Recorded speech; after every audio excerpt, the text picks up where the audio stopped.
already know the mark of Cain, not the story, the phrase. We use it without thinking. A mark of Cain is a stain that never washes off, the brand of a guilty man, the sign that tells the world what someone did and makes sure it is never forgotten. That is what the words have come to mean. It is almost the exact opposite of what they say.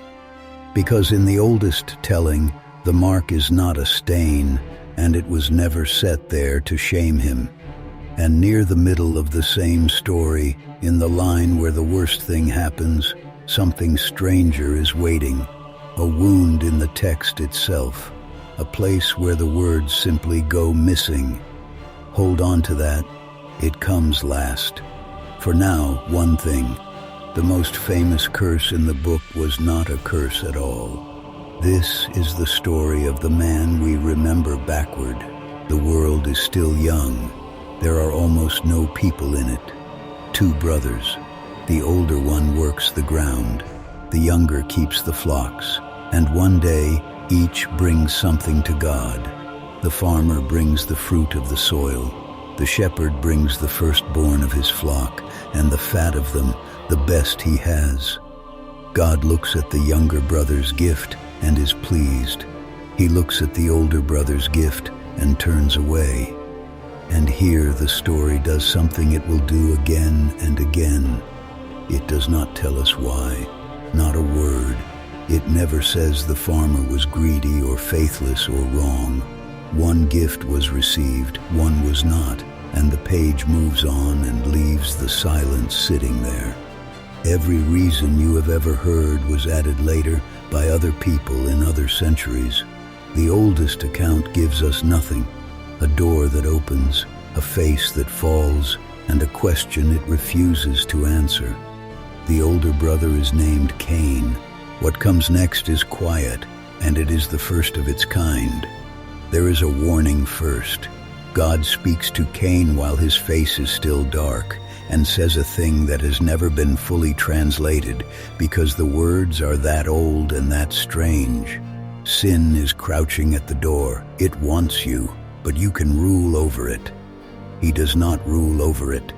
He turns to his brother and he says something, and here is the wound I promised you. In the oldest Hebrew we have, his words are simply gone. The sentence opens, Cain speaks to his brother, and then nothing, a blank, and they are already in the field. Whatever he said to get him there was rubbed away before the oldest copy was ever made. We will come back to that. They are in the field. Only one of them walks home. God asks a question he already knows the answer to.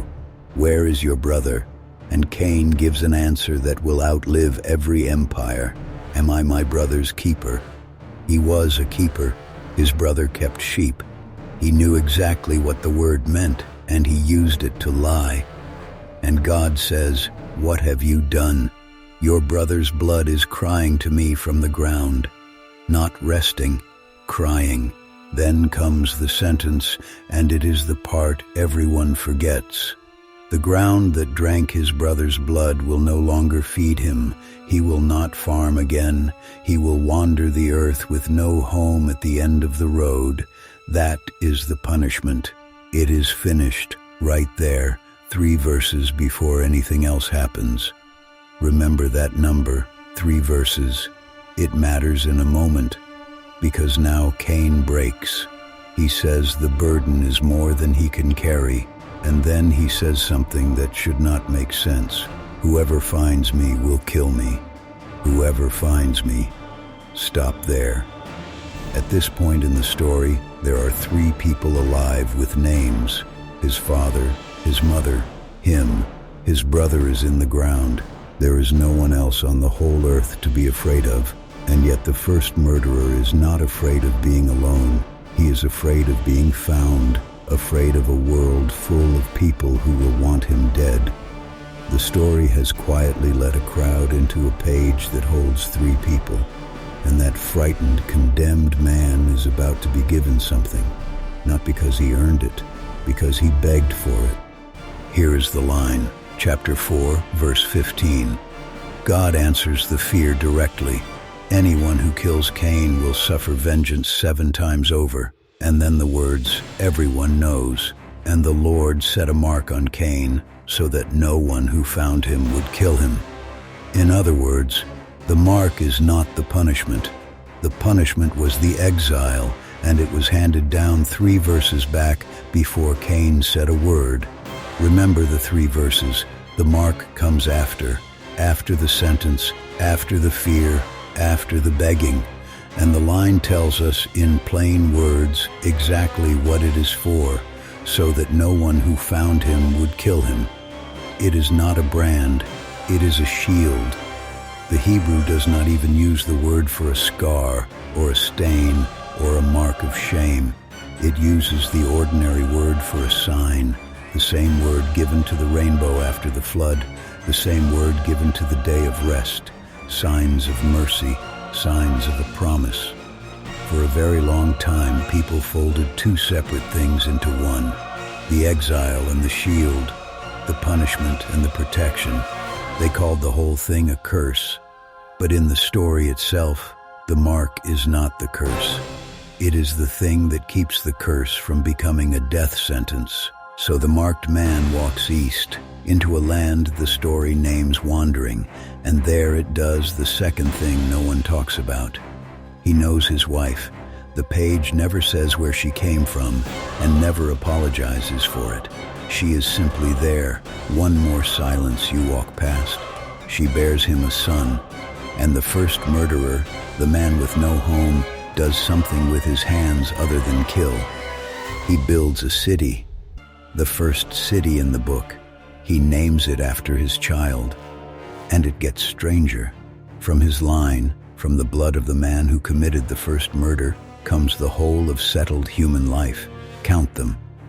One descendant is the father of everyone who lives in tents and keeps herds. Another is the father of everyone who plays the harp and the pipe, all music traced to this one house.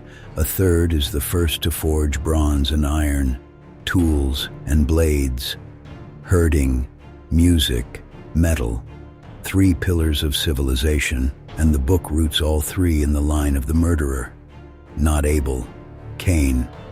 And watch what the metal becomes.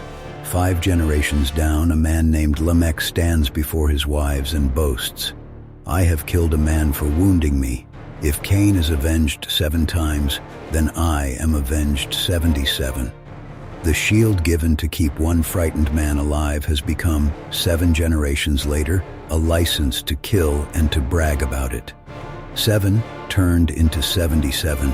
Civilization and the knife it carries, born on the same page from the same blood. So how did a man God protected become the very face of the damned?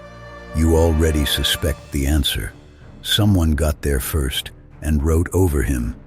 The historian Josephus, in the 1st century, took the few bare lines of the story and gave them teeth. In his telling, Cain is greedy. He invents weights and measures. He ends a simpler world. He fortifies a city out of fear and fills it with violence. Almost everything people think the book says about who Cain was, it does not say. Josephus said it, and it stuck. Others went further.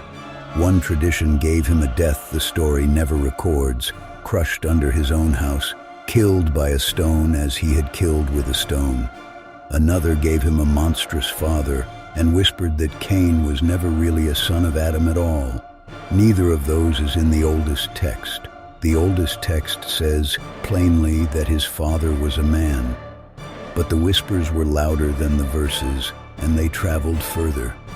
Layer over layer, century after century, the brief and troubling man of the story was painted into a monster, not by changing the words on the page, by changing what everyone remembered the words to say. So look at the shape of it. A man commits the first murder and is exiled. He begs for his life and is handed a sign to keep him alive. His line, cursed and violent, becomes the cradle of everything we call culture. And then, slowly, other hands reach in. The protection is remembered as a punishment. The frightened man is remembered as a monster. The shield is remembered as a stain.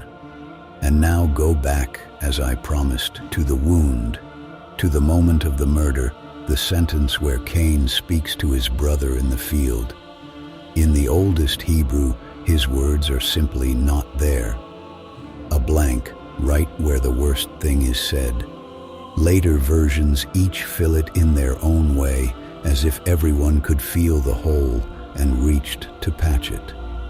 The story of the first murder has a piece missing from it, a place where the words are gone, right where a brother is talked to his death.